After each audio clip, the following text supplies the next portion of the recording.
Welcome to Gambling with an Edge. And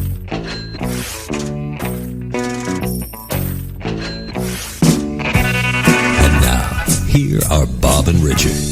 Good afternoon. Welcome to Gambling with an Edge. I'm Bob Dancer. And I'm Richard Munchkin. Our guest today and next week is a lady we're calling Gabby Girl. Gabby's a friend for Bonnie and me, and back in the 1980s, she was a private investigator who sometimes worked for Oscar Goodman, who was a mob lawyer at the time, as he fought to keep the mobsters out of jail, frequently successfully. Gabby has lots of stories from way back when. For our listeners who believe that if we're not talking about gambling, then they don't want to listen, before we get to Gabby Girl, Richard and I are going to open up our mailbox and answer some of your emails. Before we do that, recently Richard announced that the guy who prepared a log for our show quit and we could use another volunteer if there was one out there. Richard, how is that search going? Well, surprisingly well. We filled the post almost immediately, and so I'm very thankful for that, and I'm thankful for the other people who volunteered. I think we had 4 or 5 different people volunteer, so I thank you for that. And this is a, kind of a thankless job, so I don't know how long a person can do this without getting sort of fed up with it. So we may ask again sometime in the future.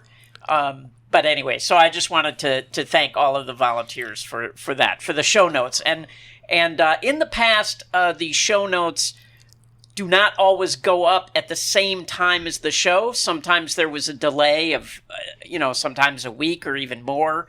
But currently they are going up with the show, but that's because we're recording the shows ahead of time, so we're able to do that. But anyway, the show notes will be there. The links will be there. And again, thanks to all the volunteers. I also have a brief story this week. I went to, my wife and I and my son and his girlfriend, we went to the movies at the Palms. And something I didn't realize, you probably did, but you can't pay for movies with your comp points at the Palms. The movie theater is separate. But anyway, that aside. So you had to pay real cash money in a casino? Did that irritate you? No, it wasn't so bad. But after the movie, we went to the buffet, which I think is quite good. And we were standing in line at the buffet, and a guy behind us said, "Do you have a player's card?" And it was a young guy with his wife or girlfriend, and I said, "Yeah." And he said, "Do you want a coupon for half off?" And I said, "Sure." And he gave me a coupon, and it was from the Las Vegas Advisor. And so I thanked him. I guess he had 2 of them, and it saved us $32. And I thought, wow, this was... Paid for the movie. Yeah. So, no, more than paid for the movie. Anyway... I just thought, for those people who don't realize it, those coupons really are worth some money, and so I thank that person who had no idea who I was, and if he's a listener out there, thank you very much for handing me that coupon. Oh, he would have recognized your voice. Maybe. Probably. All right, let's get to some questions from our listeners. First question, why would a sports book bar a player who wins too much? I'm going to try this one first. And the short and sweet answer to that is that the manager of the sports book has his head up his ass.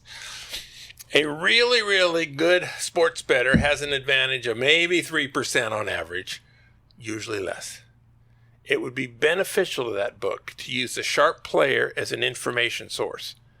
That is, if I were such a good bettor, and I'm not, and I come in and bet $50,000 on the Cowboy, which is never going to happen, the book would know that the line he was offering was out of whack favoring the Cowboys. So he'd move the line a point or so against the boys simply because of the information that this smart bettor was making on the big play. A book might limit the exposure to such a player, perhaps $50,000 aside on NFL games, something like that. And the book has to be wary of feints by the players, such as me coming in and betting $10,000 on the Cowboys, having the book move the line by a point, and then betting $50,000 100,000 on the other side, which presumably was my real goal all along. A book that kicks out players for winning too much is simply short-sighted and not using some very strong and inexpensive information it could be using. Richard, any thoughts on this? Well, just within the last week or two, there was an article. Well, I'm not sure when this episode is coming out, but an ESPN, David Purdom, just wrote an article about how many players William Hill is kicking out. And he picked William Hill because they are kind of spreading across the country as legal sports betting is spreading to other states. And I guess he was not aware of how much good players are getting kicked out. What they don't realize is that they're kicking out a lot of bad players. And because these are corporations, no one ever lost their job for kicking out players. So they are going to just continue to kick out anybody they think might have a chance of winning and protect their jobs. Pinnacle would takes action from anybody and everybody. So you're right. And they have the best lines, the best line defined as the smallest difference between betting on one side and betting on the other. These are really sharp lines they have. Yeah. So, and they'll take a position. If the money comes in strongly on one side that they think is wrong, they're not going to move the line just to balance their book. They will take a position. So anyway, the short answer is casinos are stupid. All right. Second question.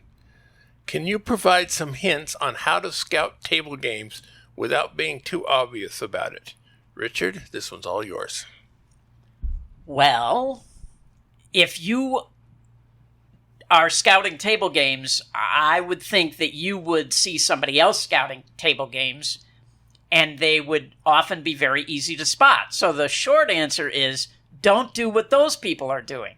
One of the things that I thought was really effective back in the days when you put coins in slot machines was I saw a guy scouting table games carrying a bucket of quarters. And I thought, that's a really great idea. That guy looks like an idiot, So I think you just have to try to look like the other casino patrons. A lot of casino patrons go and watch people play table games.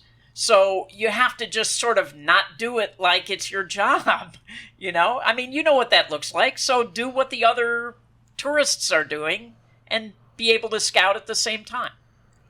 Do you dress differently when you're scouting than when you're playing? Is that a secret information? No, because you never know when you're going to see something and want to sit down and play. So, so no, I wouldn't say that. I think it's more about how focused you are. I mean, there are some of these people who scout, and they walk up to a table, they wait for the dealer to deliver their card, and then immediately go to the next table and look at the dealer deliver their card and go to the next table. Well, yeah, I mean, it's pretty obvious what you're doing if you do that. But it may take a little longer if you stand there and watch 2 or 3 hands and don't leave exactly right after the dealer has delivered their card,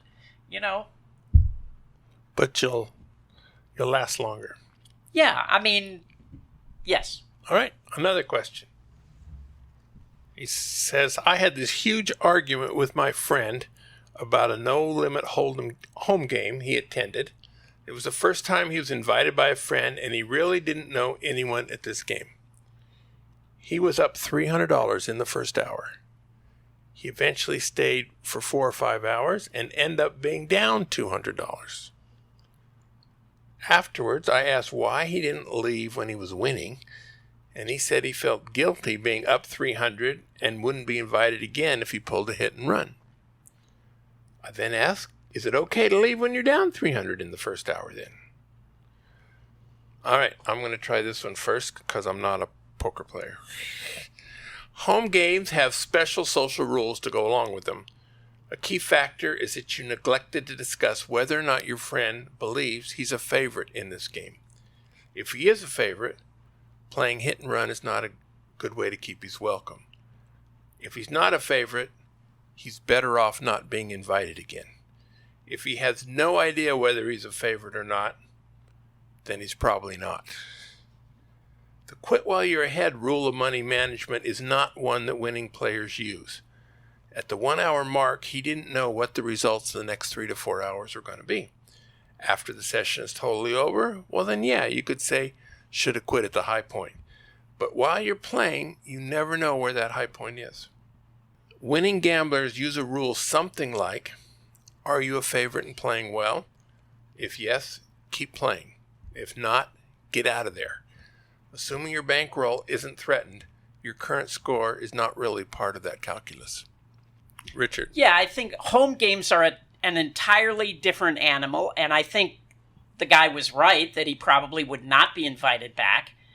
And usually if I'm playing in a home game, I'm not there because I'm concerned about making the maximum amount of money. I'm there because it's a good time with friends, and I want to spend time with my friends. And so, yeah, trying to lock in a $300 win is just irrelevant to spending the evening, with a group of people I enjoy. So yes.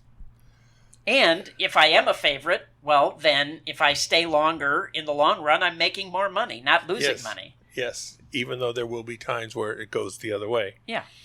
All right, our next one is from somebody who said he had 3 questions for us, and then he listed all 4 of them. The first So one, math is his strong suit. I guess. The first one was, I wonder if you and Richard think that 6 to 5 blackjack and 000 roulette are here to stay in Las Vegas. I think to some degree, yeah. I mean, somewhat these things are cyclical. Wynn, a couple of years back, went to only double odds on craps. They've now reversed that and gone back to 3, 4, 5. So I think there's some sort of ebb and flow to this, but there will be some casino management who just, believes more is better, and they don't care if revenue goes down as long as the hold percentage goes up. And Yep. All right. Now, 50 or so years ago, when Beat the Dealer came out, casinos changed the rules of blackjack, and the players rejected the game, and the casino bosses were forced to change blackjack back to how it originally was. What's the difference between then and now? And I'm going to try this one first, and that is, back then, players revolted and stopped playing. There doesn't appear to be any revolt these days. Right, yeah. So if the players are going to play these stupid games, the casinos are going to keep giving it to them. Right. And you see people playing 000 roulette. Remember, people who play 000 roulette are giving up like 10 times what the blackjack player who knows basic strategy is giving up. You know? So, yeah, if people play it, they'll keep dealing it. The problem with this is the casino doesn't know about the money they're not earning. That's the problem. They see the money they're earning, but they don't know what they would be earning if they didn't do these things. And there's an interesting experiment going on at the Cromwell where they are paying 3 to 2 on blackjack and have 0 roulette. And the question is, if the Cromwell sees an uptick in revenue from gambling, will it sink into the brains of the people at Caesars Entertainment? If you believe that, you've been smoking the wrong stuff too much, Richard. Yes, yeah. All right. Third question. Why do the two of you think that Macau and Europe accept continual shuffling machines while the United States doesn't? The United States does, right? It does. You clearly see them, and I guess you're going to see more of them over time. Casinos have been trending towards making things worse and worse for the intelligent player. That's just another step in that direction. And actually, I do think there's a limited life to those because actually I don't think you'll see dealers in another 5 years. I think everything will be electronic and you won't even have dealers in the casinos. Well, you won't have to tip the machines quite so much, will you? That's true. Finally, and this one's all for you, Richard, it's like, what kind of chess openings do you like to play, and which chess websites do you use? If you have an answer to this one, Richard, knock yourself out. Yeah, well, I play on first internet free internet chess server, Fix, Fics. And, you could send me an email. We don't need to waste our listeners' time talking about my chess openings. All right. So let's talk to our guest. Gabby Girl, welcome to Gambling with an Edge. Thank you for having me. We've made you wait to be able to talk to us, and hopefully you enjoy the process. Now, you worked as a private investigator for about 4 years back in the early 80s, starting out when you were under 21. A lot of your work required you to be 21 years of age or older, but you weren't. How did this happen? Well, I was working at a finance company, and Eddie LaRaue, who was a private investigator here in Las Vegas, he still is, has been for over 46 years, noticed that I had a natural ability to not be afraid to speak to people and obtain information I wasn't supposed to have. Between that and my boss at the time, they discussed this over lunch and decided that the best thing for me to do would be to go to work for Eddie in the evenings to perfect those skills. And of course, I was absolutely excited that I was going to be a private investigator. Wow. So if you can get information out of people that you're not supposed to have, I may want to take you to talk to some casino hosts. The curiosity can kill the cat there, Richard. So I experienced this firsthand. Gabby and I went to the Mob Museum, kind of hoping she'd see some pictures on the walls of some of these guys who are no longer with us. And oh yeah, I remember him. Let's talk about him. But before we got to see that, there was this guy at the start, 80 years old. He looks like he could have been a mobster way back when. And Gabby started asking a few questions, and he would answer, and she prompted him with a few more, and answer. He could not stop talking about this. Gabby would say a few words, and he just would go out of his way to tell her everything he knew. So, did you know how to do this before you were a private investigator, or did you perfect it, or what?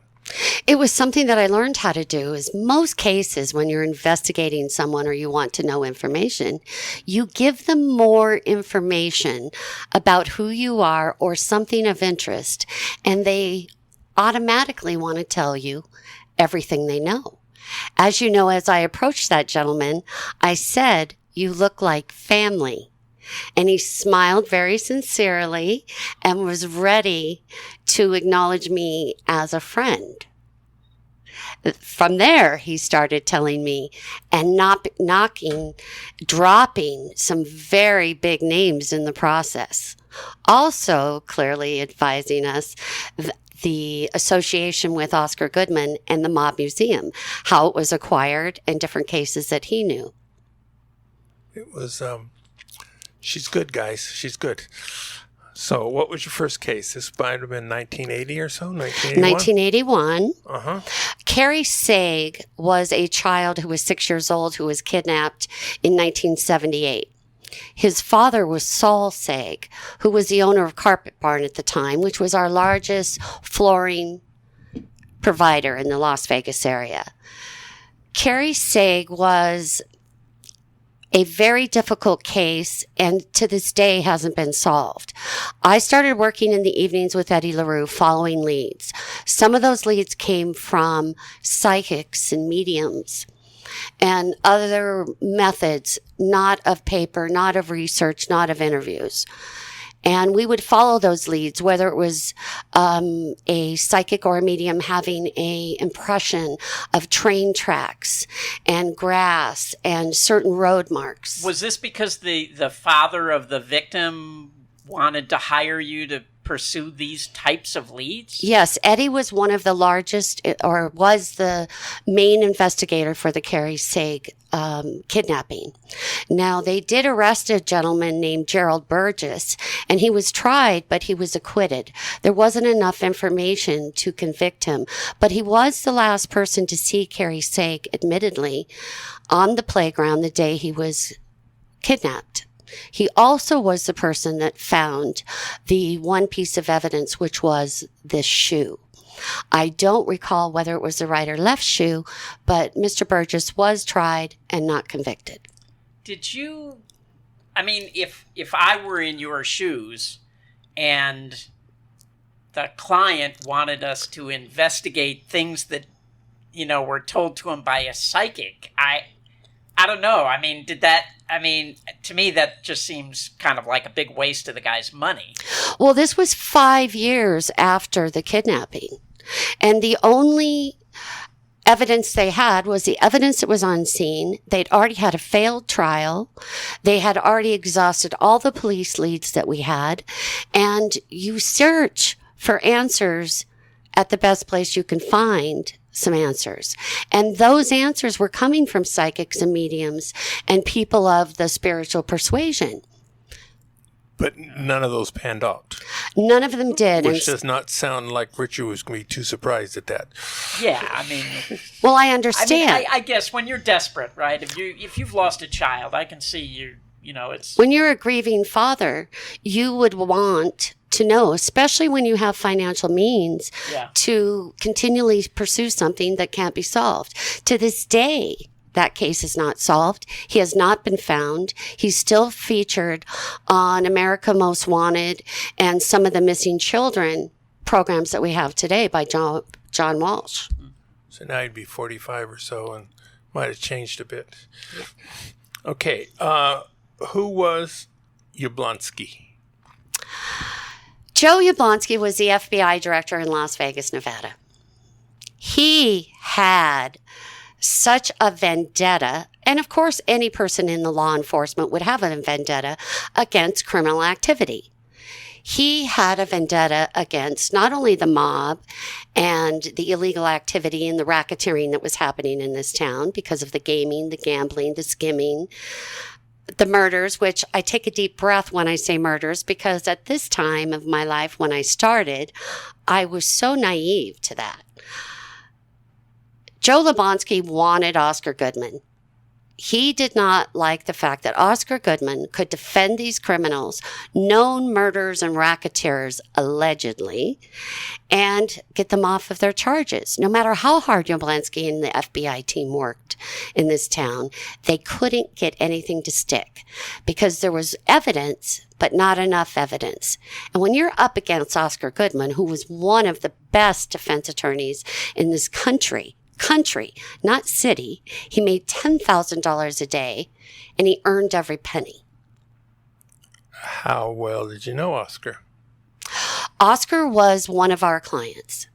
We did a lot of things for Oscar, from private investigating to locating witnesses to serving witnesses with due process to helping him with investigations, to delivering messages, to being there for him for court, to running back and forth to his office, to doing a multitude of administrative things.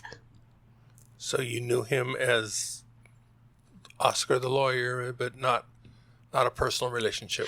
I really didn't have a personal relationship, but I knew that in the times when we were casually with Mr. Goodman, he was very pleasant. He was very congenial. And when he was taking a lunch break, it was a lunch break. There was no working during lunch. It was to enjoy the meal, to relax, and to decompress before the next appointment. Have a martini or two. We didn't have martinis during lunch at that time. I know he's completely famous. I am a Tanqueray fan. I can put it down with the best of them. But one reason... Now, a lunch in public, you don't know who's in the next booth. So that might have something to do with the fact that no business was done over lunch. Not in the particular locations that we would eat and frequent with our clients.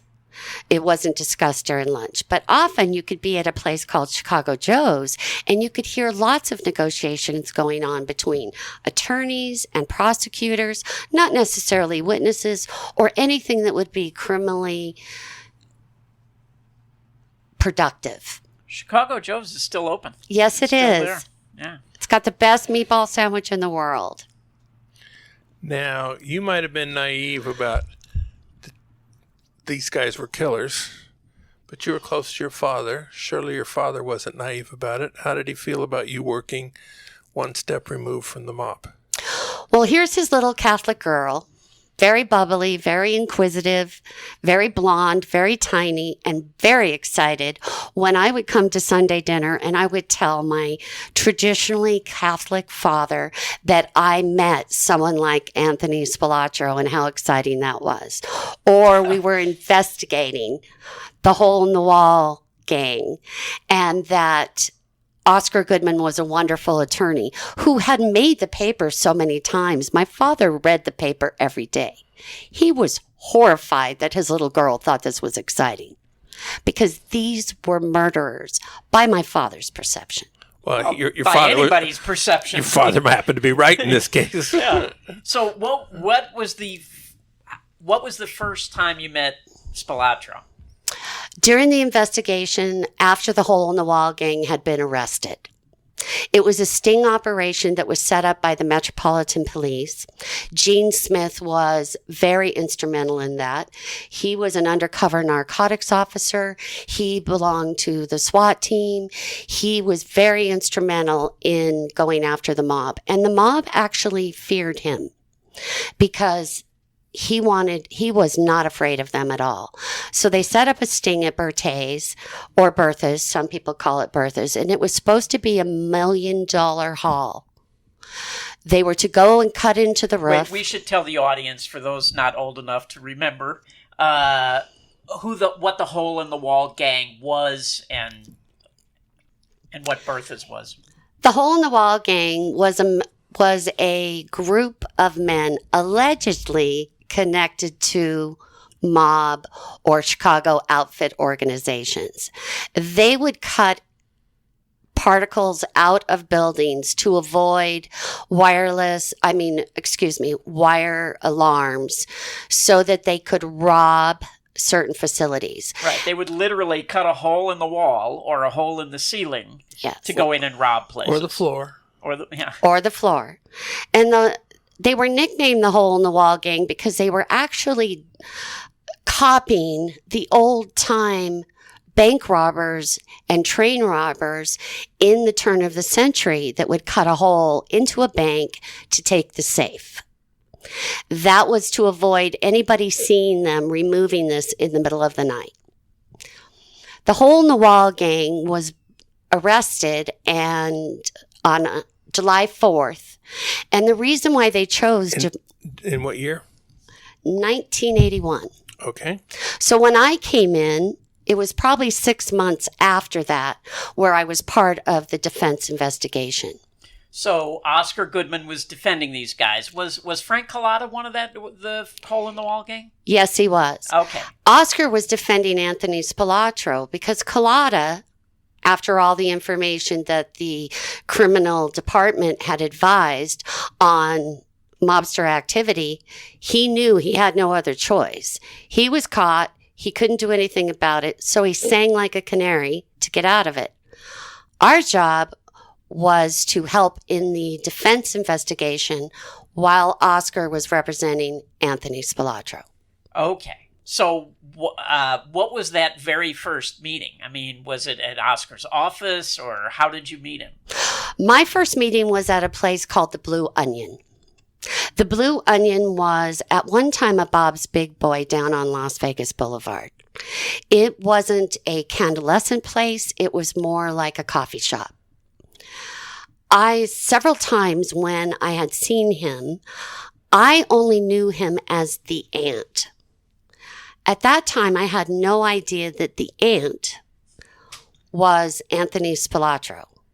He wasn't a very tall, handsome, what I would have perceived at that time to be a lieutenant of a mafia military.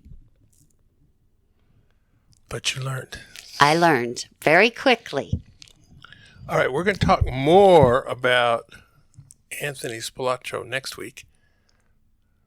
We're going to backtrack a little bit. Who was Frank Lefty Rosenthal, and what do you know about him? Frank Lefty Rosenthal was one of the first people to bring sports betting into the Las Vegas area and the U.S. casinos in 1976. He owned the Stardust, but my exposure to him was much earlier than that because my father took the Sun newspaper, and Frankie wrote a gossip column at that time, which was all about celebrities.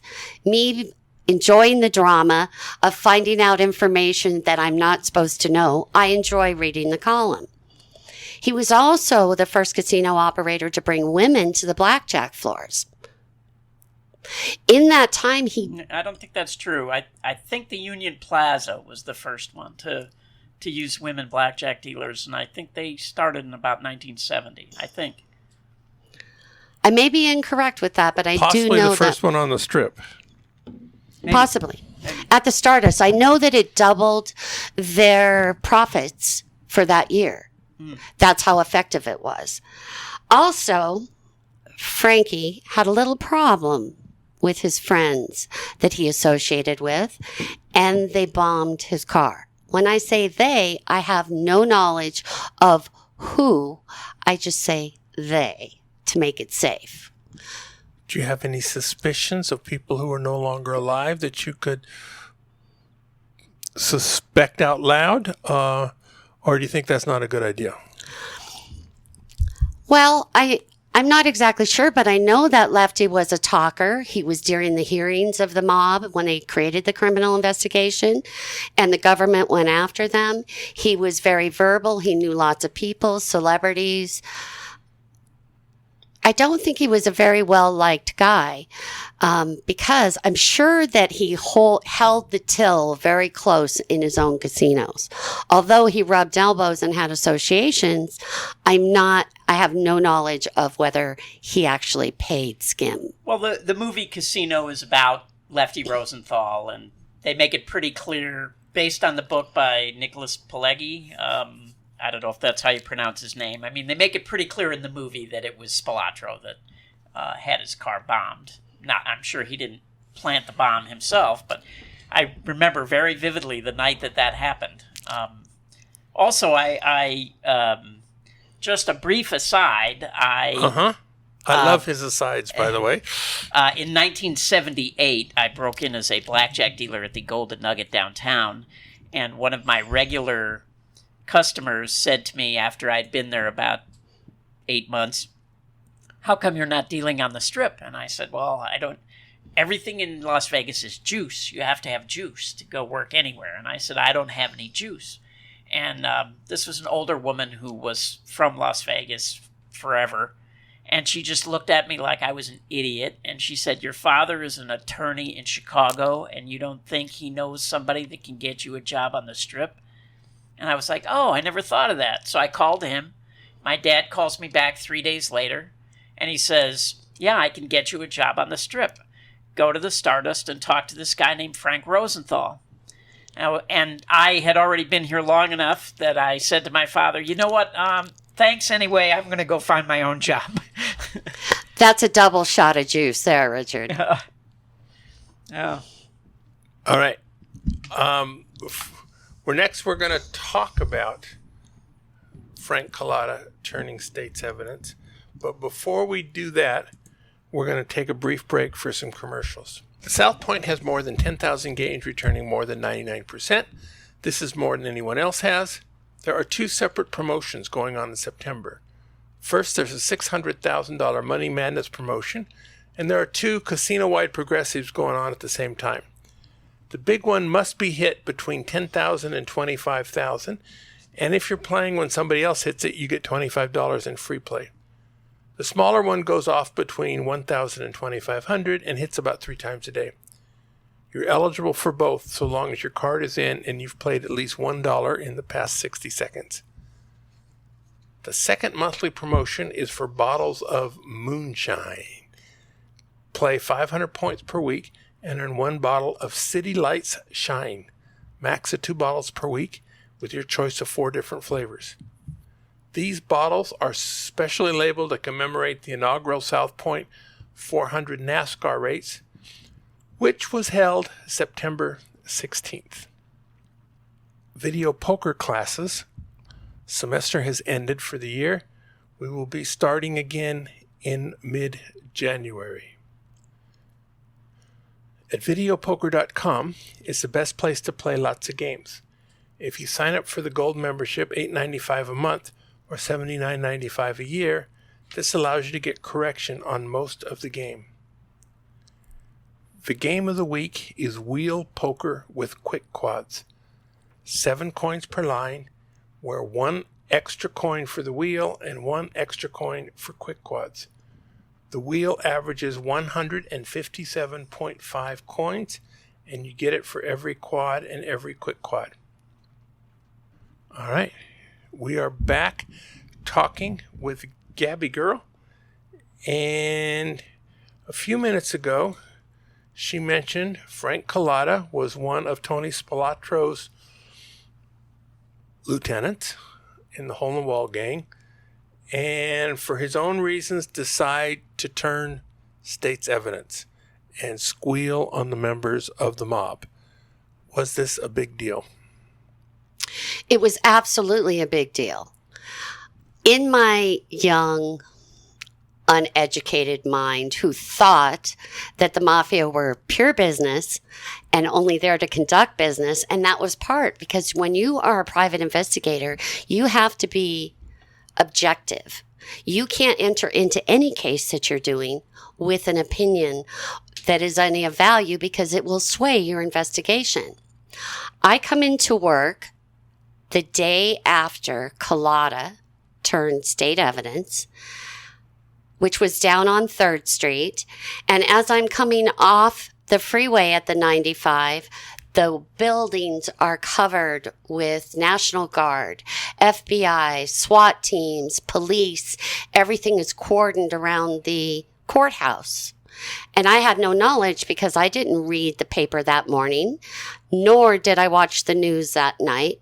And the sensationalism of all of it was different than the opinion and the position I was working in.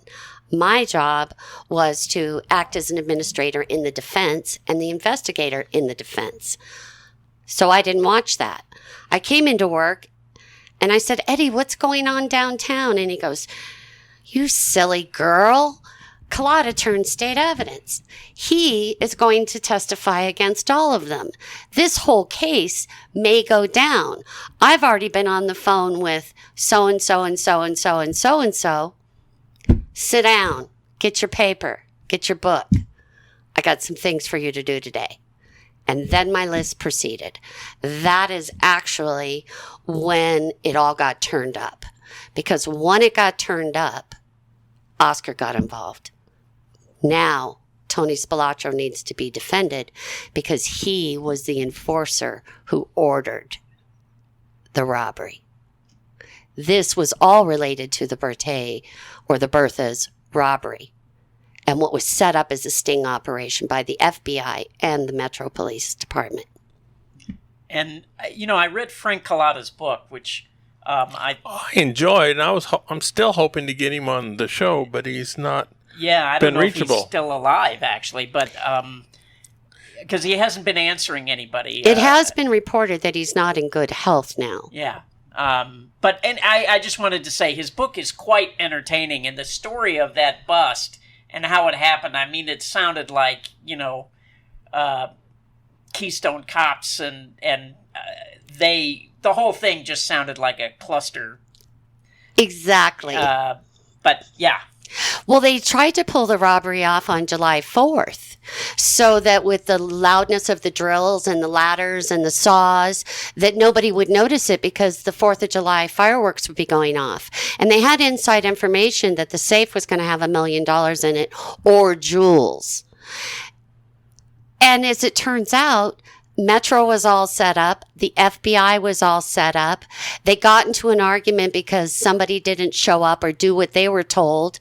Anthony was already angry at things going wrong. Cullotta rushed it because we got to get this job done. We only have a window of fireworks in Vegas. They're normally at 9:00 at night.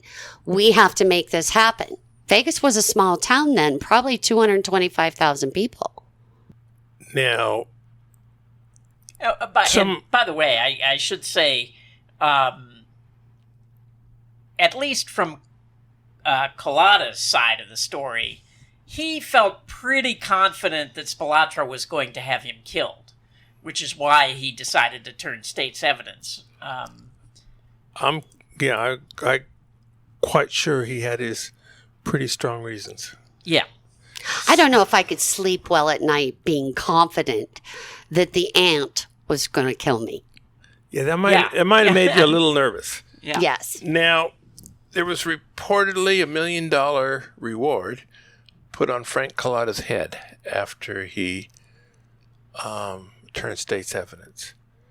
Now, I'm guessing as a single girl in her early 20s, $1 million, thinking about that could kind of get your juices going. Did you think about that $1 million at all? It's not something that I thought about a lot, but the day we were in court handling what was necessary for our investigative roles and duty and standing 10 feet from Mr. Cullotta as he was taking a drink of water in the water fountain, I had a sudden fantasy flash of how nice it would be to have a stream of poison and how well I could live on that $1 million. Assuming that nobody saw you do this and you weren't caught or any of those other inconvenient things. Well, considering the fact that our client was Oscar Goodman, I'm sure that I would have a little hand up getting out of that problem. Certainly could afford him representing me at $10,000 a day. Well, yeah, if they paid you the $1 million first, yes. I'm far too cute and innocent to actually be arrested or be suspected as a criminal. Okay. Well, I know part of that is definitely true. Now, Eddie LaRaue, your boss, sometimes he would offer something like $300 to, if you could serve this subpoena before Monday morning. Was that kind of incentive ever get your juices going? Oh, are you kidding? My rent was $250. $300 was in the black, $50. And that would only take me an hour with some creative thinking, because when those bonuses were offered, they were usually on cases that no one else could get close to a particular person to prove or present legal process, whether it was divorce or lawsuit. These people had been evading service for some time. When those bonuses came, my creativity went to work. So there was one you mentioned when we were at the Mob Museum about this guy named Nasser, I think. Do you remember that one? Yes, I do. Nasser was a son of a Lebanese ambassador, and he was a playboy in this town, but he was married. He was extremely disappointed that his wife only bared him girls at that point. The nerve of her. Oh, there were so many dramas involved about alleged fires, different things. And that bonus came if I could get Nasser served that weekend. The papers were about to expire and he needed to be served. Nasser lived on the Las Vegas Country Club in a private home. So this is right behind what's the Westgate now, would have been the Las Vegas Hilton then, or maybe the International. Behind the Las Vegas Hilton. Yes. Where his brother Elias had a medical office. Elias Ghanem was a doctor to the stars here in Las Vegas, as well to the Boxing Commission. We're going to talk a little bit about the Boxing Commission next week. But so Nasser has his home on the golf course. So how did you get him served? Well, he was a player, and he was kind of a handsome man, and he loved women, particularly blonde women. And I was blonde, as I still am, and I came up with the idea that if I jumped his wall with a Cosmopolitan in my hand, Cosmopolitan magazine, and a polka dot bikini, and laid in his backyard as if I was an overdrunk, overzealous young woman from the night before, I could get close enough to serve him. Well, I'm guessing, based on evidence 30 years later, that a polka dot bikini would have looked pretty good on you back then. Absolutely. So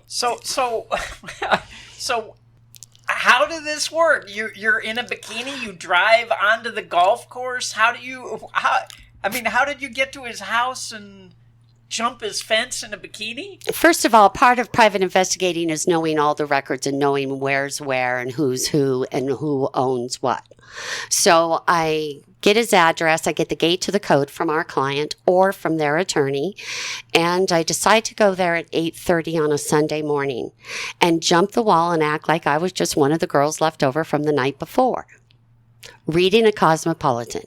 As Nasser came up in the morning, he always had coffee at the pool. So he came out in a robe with his coffee and a newspaper, looked at me, put his hands up like, "What the are you doing here?" I said, "I'm just reading. How are you, sir?" Acting as if it was a public pool. Okay, so how did this conversation go on from them? Did he think his ship had come in, or did he think you ought to get the hell out of there? He took a couple of sips of his coffee, and then he moved closer to me to flirt around, which I suspected that he would. Uh-huh. So how close did he get? How close does he have to get to serve a subpoena? Well, we didn't have intimate relationship, but he did sit next to me, and he started talking, and I had the papers folded in my Cosmopolitan magazine. Of course. And as soon as he had relaxed enough to sit back and have a little cocky attitude and a little flirt with me, I pulled the papers out. I threw them at his feet. I jumped the fence because I needed to leave immediately. I would guess. I might have been in a little danger from his anger and his temperament. And I jumped the fence and sped off. Do you announce you're served, or do you have to announce anything when you throw him at his feet, or what's the rule on that? I announce that he has been served. He does not need to know my name. I sign the affidavit when I return, and it's recorded with the district court. Uh-huh. And does he need to touch them, or as long as they're next to him, that's enough? They have to touch the person's body. Ah. So as long as you hit him in the feet? I threw him at his feet. I had to get away. So that was the right hand to the feet and left hand over the fence. You don't know if he has a bodyguard who would restrain you or weapons or anything? Once he's been served, I mean, what's the point in doing anything to her, right? I mean... I don't know that he's thinking right at that particular moment. Yeah. Everybody parties late until the morning on a Saturday night in Las Vegas, and he was one of that type. Yeah. He could have just seen the sun come up, gone in and taken a shower, and decided to have his paper before he went to sleep. All right. Sometimes, mob-related or not, you would be hired to check out a particular woman, perhaps a wife or girlfriend of somebody who thought she might be cheating on him. When you got those assignments, what type of thing did you do? We did multiple car surveillance. We would often look at the person's schedule, how their days went, what time of day they would disappear, how long they would be gone, and we would run dual surveillance. Interesting, we've done surveillance on some very important people, judges, and different people of power and authority in this town with an element of success and a degree of financial wealth. And we would follow them and find out who they were with. And of course, that always included pictures, research, and we'd usually do it for 3 to 5 days to establish a pattern in a relationship. Would you be better at getting close to these people than some of your coworkers? Absolutely. So you would try to make contact with them to get information as opposed to just surveilling them and not being noticed? Yes, because I looked like I was 15, 16 years old. So if I got a flat tire at someone's home and I needed to enter the home to prove that someone was inside the home, I would get a flat tire or a broken down battery and I'd need to use their phone. Because at that time we didn't have cell phones that were smaller than a brick. And our private investigating cars had dial-up phones in them. Uh-huh. 2 pair of shorts goes a long way in this hot city. I'm a 70-year-old man. I have no idea what you're talking about. We've been talking to Gabby Girl. We're going to have her back on next week.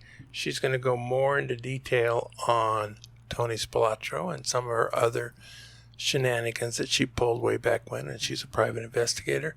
Gabby, this has been fun. I'm looking forward to next week's talk, too. Thank you for having me, Bob and Richard. Richard, thank you. Go out and hit lots of royal flushes, everybody. Good day.